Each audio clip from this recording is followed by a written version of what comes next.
હમીરસરમાં બનતી આત્મહત્યાની ઘટના અંગે ભુજ નગરપાલિકા દ્વારા હેલ્પલાઇન નંબર તેમજ એક ટીમ બનાવવામાં આવી.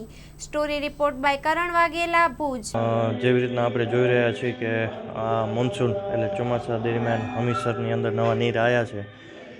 ત્યાર પછી સુસાઇડની ઘટના ઘણી બધી વધી છે. આપણે સોશિયલ મીડિયા દ્વારા અને અખબારી યાદી દ્વારા આપણે આ જાણી છે.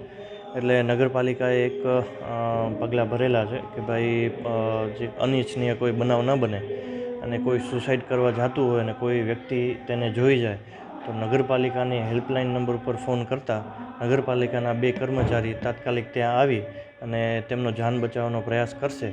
તે માટે થઈ અને ફાયર વિભાગની અંદર જે આપણા લાઈફગાર્ડ છે તેને નગરપાલિકાની કચેરીની અંદર બેસાડી, જેથી હમીરસર અને નગરપાલિકાનું અંતર ખૂબ ઓછું હોવાથી આપણે કોઈનો જીવ બચાવી શકીએ છીએ. એટલે હેલ્પલાઇન નંબર ઉપર ફોન કરી અને કોઈ પણ વ્યક્તિ નગરપાલિકાનો સંપર્ક કરશે તો 2 લાઈફગાર્ડ તાત્કાલિક ત્યાં જઈ અને જે તે વ્યક્તિ જે ડૂબતા હશે એનો આપણે બચાવ કરી શકીશું. નગરપાલિકા દ્વારા ફાયર બ્રિગેડના જે જવાનોને રાખવામાં આવ્યા છે, કેટલી ટીમો બનાવવામાં આવી છે? ટોટલ 2 પાડાની અંદર આ ટીમ બનાવવામાં આવી છે. સવારથી બપોર ને બપોરથી રાત એવી રીતના. સવારથી બપોર 2 વ્યક્તિ અને બપોરથી રાત 2 વ્યક્તિ એવી રીતના ટોટલ 2 ટીમ બનાવવામાં આવેલી છે. માં motor driving, safe and sure driving. Driving એ શોખ સાથે આપની મોટી જવાબદારી પણ છે.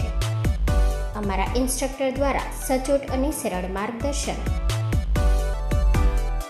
આપની રોજની તાલીમની માહિતી મેળવીને શું અધુરાશ છે એના ઉપર પૂરું ફોકસ કરાય છે.